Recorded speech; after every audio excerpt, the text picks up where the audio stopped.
Hold me close till I get up. Time is barely on our side.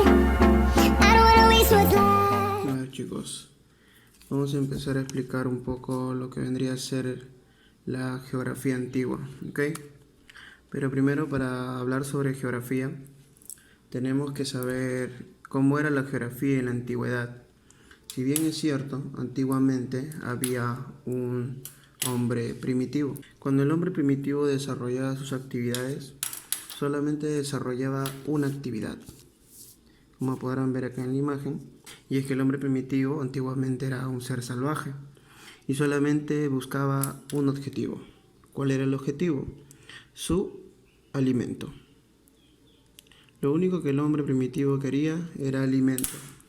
No le importaba nada más, y para conseguir sus alimentos se dedicaba mucho a lo que vendría a ser la caza. Eso va a ser una de sus actividades principales, ¿ok?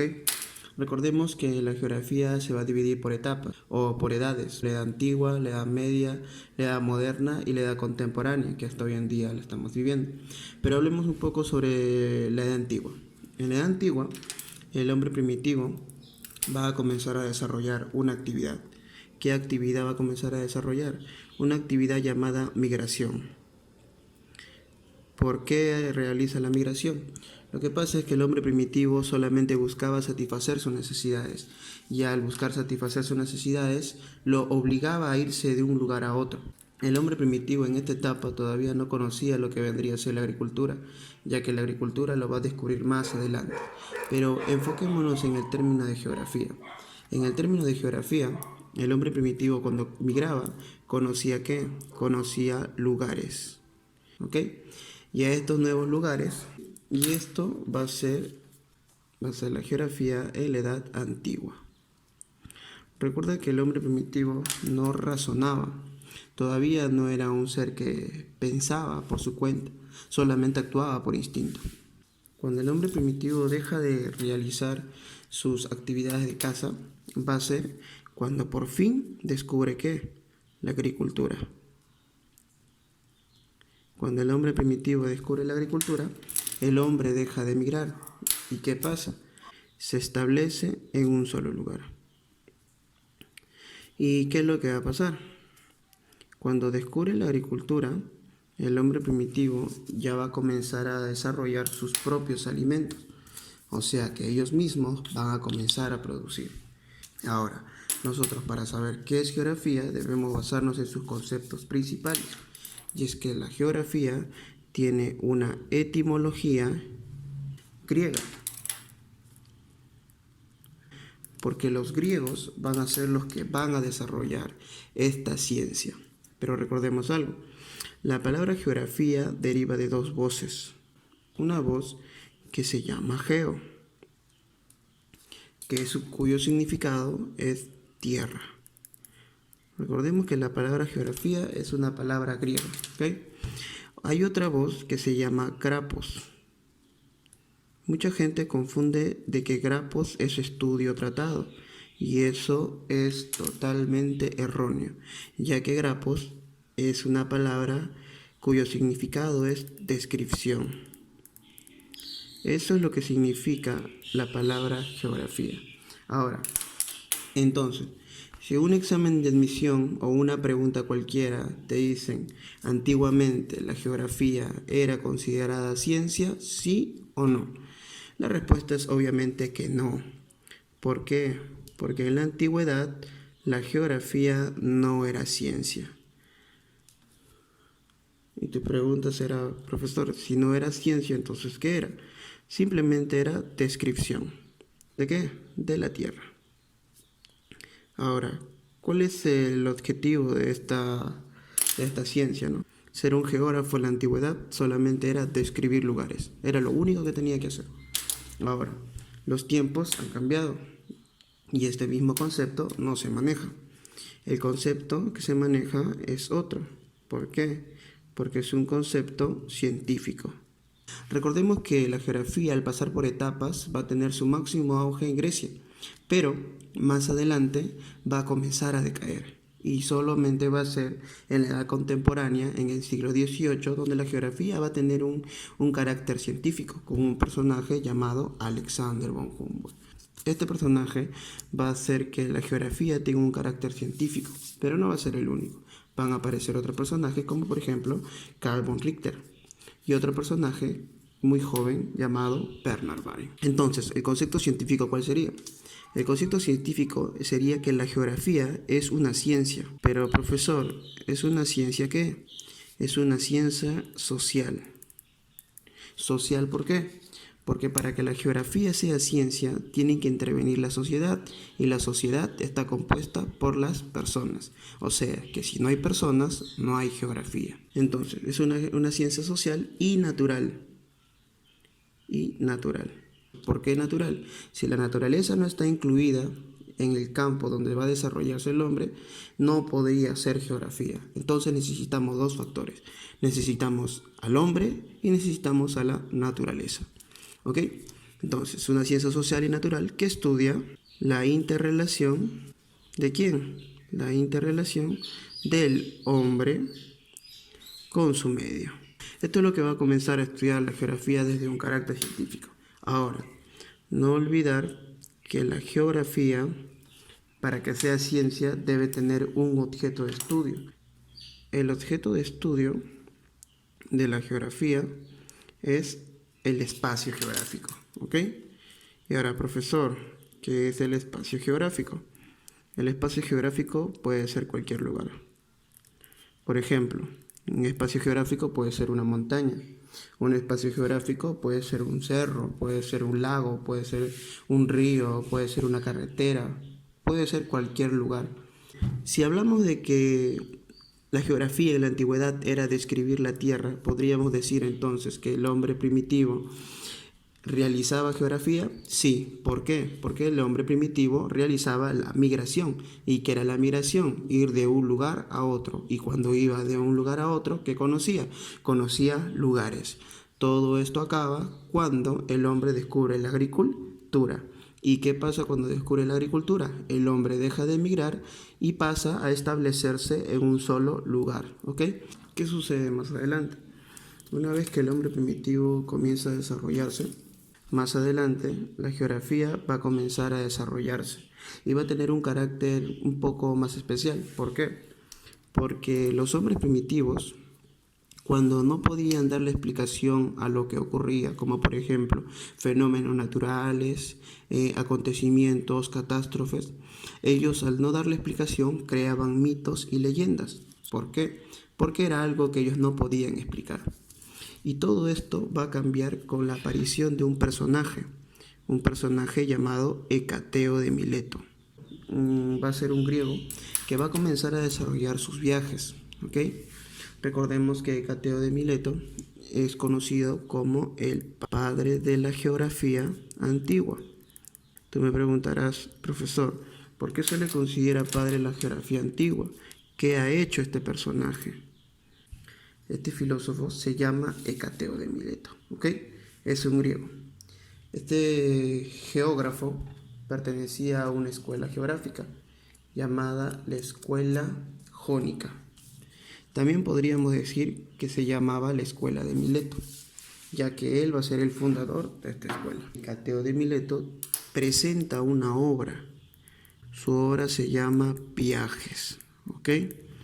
Lo que pasa es que Hecateo de Mileto viajaba mucho por los lugares de Europa y de Asia. Y a medida que viajaba, conocía nuevos lugares. Quiere decir que él lo plasmaba en una obra. Recordemos que Viajes es el libro geográfico más antiguo de la humanidad. Entonces, cuando a ti te pregunten ¿cuál es el libro geográfico más antiguo que existe? La respuesta es Viajes. ¿Y quién es el autor de Viajes? Es este filósofo llamado Hecateo de Mileto. Podríamos descartar que Hecateo de Mileto es el precursor de la geografía científica. Pero tú me dirás, profesor, ¿por qué científica si tú me estás diciendo que en la edad antigua la geografía no era ciencia? A ver, Es cierto, la geografía en la antigüedad no era ciencia, pero por eso se le llama precursor de la geografía científica. ¿Por qué se le considera precursor de la geografía científica? Porque Cateo de Mileto va a dejar atrás dos cositas que se hacían en la antigüedad. Eran los mitos y eran las leyendas.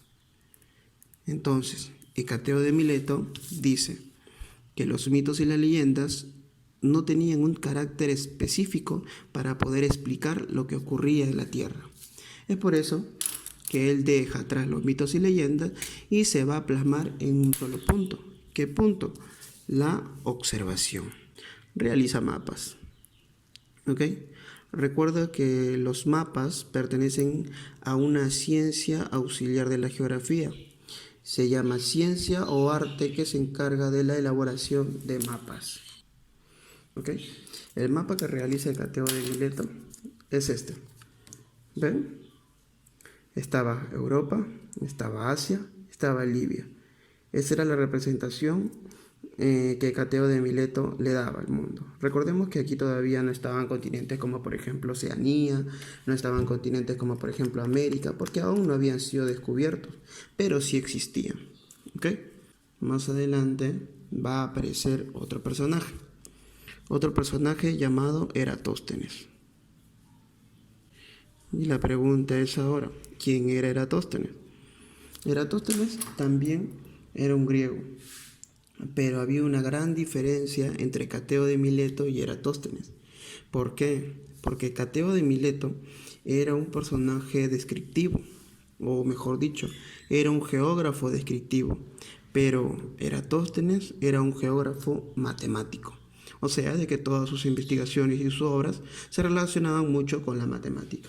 A Eratóstenes se lo conoce como la primera persona en medir la circunferencia de la Tierra. Eratóstenes, para medir la circunferencia de la Tierra, utiliza dos ciudades, que ya ha venido en examen de admisión. Las ciudades que utiliza Eratóstenes para medir la circunferencia va a ser la ciudad de Siena y la ciudad de Alejandría. ¿Ok? Y entre la medición que va a realizar Eratóstenes va a calcular 38.500 kilómetros cuadrados. Ahora, ¿qué sucede? Resulta que el actual, hoy en día sabemos que esa medida es más exacta, de 40.079 kilómetros cuadrados. Entonces, vemos que Eratóstenes tuvo un error de casi 1.579, que para su época Eratóstenes era un griego, geógrafo matemático, que estaba muy adelantado a su época. Por esa medida que realiza mi estimado Eratóstenes, va a ser considerado como padre de la geodesia. Profesor, ¿qué es la geodesia? La geodesia es una ciencia que se encarga de medir y dar las dimensiones de la Tierra. Recordemos que según la geodesia, la forma de la Tierra es geoide, no es una esfera perfecta, es achatado por los polos y ensanchada por el ecuador, que más adelante iré explicando más o menos cómo se va a realizar. ¿Okay? ¿Qué más podríamos rescatar de Eratóstenes? Como Eratóstenes hizo algo que ningún griego se atrevió a hacer, Eratóstenes va a ser considerado como el segundo padre de la geografía antigua. También va a ser una persona que va a tener obras. Sus obras también van a ser muy importantes. Una de las obras que hizo mi estimado Eratóstenes es una obra llamada Medidas de la Tierra. ¿Qué más? Tiene otra obra también llamada Memorias Geográficas. Este filósofo llamado Eratóstenes se queda ciego, pero antes de quedarse ciego, Eratóstenes presenta una obra más. Una obra, ¿cómo se llama su obra? Su obra se llama Tratados de la Nueva Geografía, ¿ok? No olvidarte, Tratados de la Nueva Geografía. No olvidemos también, no olvidar que Eratóstenes va a ser el creador de la palabra, y como este personaje va a ser el creador de esta palabra, también va a ser el primero en autodenominarse geógrafo. Vamos a hacer una pausa aquí. ¿Por qué? Porque más adelante van a haber otros personajes griegos también, que vamos a resaltarlos. Por ejemplo, uno de los personajes que más van a resaltar también va a ser Aristóteles. ¿Qué hizo Aristóteles? Aristóteles fue el primero en afirmar que la Tierra era redonda. ¿Qué más hizo? Es el precursor del geocentrismo. O sea que es la primera persona que había mencionado que la Tierra era el centro de todo. También hay otro personaje, Hiparco de Nicea. Es otro personaje llamado Hiparco de Nicea. ¿Qué hizo Hiparco de Nicea? Hiparco de Nicea era un historiador griego, pero también influyó mucho en lo que vendría a ser la geografía. ¿Qué hizo Hiparco de Nicea?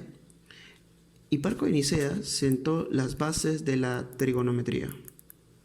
Fue la primera persona en dividir a la Tierra en meridianos. Recordamos que los meridianos son líneas que viajan de polo a polo, el polo norte al polo sur. Estas líneas que van de norte a sur o de sur a norte se les llama meridianos. Y la primera persona en hacer eso va a ser Hiparco de Nicea. ¿Qué más hizo este personaje? Hiparco de Nicea también divide al día en 24 horas. Otra cosa que hizo también es determinó la precisión de los equinoccios. Es el padre de la cartografía. ¿Ok? Listo. Padre de la cartografía. Ahora, luego va a haber otro personaje. Es el último de los grandes geógrafos antiguos, Claudio Ptolomeo. ¿Qué hizo Claudio Ptolomeo? Claudio Ptolomeo dividió al círculo ecuatorial en 360 grados. ¿Ok? La circunferencia de la Tierra, mejor dicho, la circunferencia de la línea ecuatorial, Claudio Ptolomeo lo divide en 360 grados. Claudio Ptolomeo tiene una obra. Su obra se llama Instrucciones para trazado de mapas y otra obra muy importante llamada el Almagesto. Recordemos que Claudio Ptolomeo es el máximo exponente del geocentrismo. ¿Ok? Geocentrismo. Cuando escuchemos la palabra geocentrismo, diremos que la Tierra es el centro del universo y que todo lo que gira alrededor de la Tierra. Otra persona que hizo aportes importantes, otro más llamado Estrabón. Ahora te preguntarás, ¿quién es Estrabón? Estrabón también es un geógrafo historiador griego. Recorrió cuencas del Mediterráneo. Lo vamos a considerar como la primera persona en utilizar la palabra geografía. No olvidar, Hecateo de Mileto es la persona que es considerada como padre de la geografía antigua. Eratóstenes es un filósofo que crea la palabra geografía, pero la persona que la va a utilizar va a ser Estrabón. Estrabón tiene una obra. ¿Cómo se llama su obra? Su obra se llama Geografía, 17 volúmenes. ¿Ok? Muchas personas se preguntarán, profesor, ¿de qué habla Estrabón en su obra Geografía, 17 volúmenes? Estrabón lo que habla en su obra es sobre fenómenos naturales, cómo ocurrían. Recordemos que ya en esta época se dejaba atrás los mitos y las leyendas, así que tenían que haber explicaciones un poquito más científicas, por decirlo así. ¿Ok? Justamente por eso, Estrabón es considerado como el precursor del principio de causalidad. Ahora te preguntarás, profesor, ¿pero qué es causalidad? Quiero que te enfoques en esta palabra. Porque en exámenes de admisión viene mucho sobre esto. Causalidad. ¿Qué es causalidad? Por su misma palabra lo dice, tiene que mencionar las causas. Causalidad es un principio geográfico, uno de los 6, que es planteada por este geógrafo alemán llamado Alexander von Humboldt. Alexander von Humboldt es el autor del principio de causalidad. ¿Pero qué nos dice este principio de causalidad? Nos dice que hay que explicar las causas del por qué o cómo ocurren los hechos, fenómenos o acontecimientos geográficos. Por ejemplo, yo quiero saber por qué en el Perú se ocasionan muchos sismos. Y las causas pueden ser el proceso de subducción que se están dando en las placas. ¿Cuáles placas? La placa de Nazca y la placa sudamericana. Estas dos placas, al momento de rozar, generan fricción y esta fricción libera energía y estas energías van en ondas haciendo que haya movimientos telúricos. ¿Ok? ¿Qué he hecho? He explicado las causas del por qué ocurre este fenómeno. Ahora lo damos a Alexander von Humboldt, lo regresamos para Alemania y seguimos explicando. ¿Y qué edad se viene, profesor? Se viene la Edad Media. ¿Ok? La Edad Media. La Edad Media tiene algunas características. ¿Por qué? Porque en la Edad Media la geografía sufre un retroceso. El retroceso se debe a grandes acontecimientos. Uno, sufre un retroceso por culpa de la concepción teocéntrica. ¿Qué sucede? En el teocentrismo, ¿qué sucede? Lo único que dominaba sobre todas las otras ciencias, disciplinas u opiniones, estaba a cargo de la Iglesia Católica. ¿Ok? Ellos tenían el control de todo esto. No se desarrollaba por culpa del teocentrismo, no había viajes, no habían investigaciones, no había nada de eso. ¿Por qué? Porque la Iglesia Católica los consideraba herejes. Ya los herejes en esta época de la Edad Media los mataban. Resulta que van a haber personajes, a pesar de que se les censure las investigaciones geográficas, en la Edad Media los árabes van a ser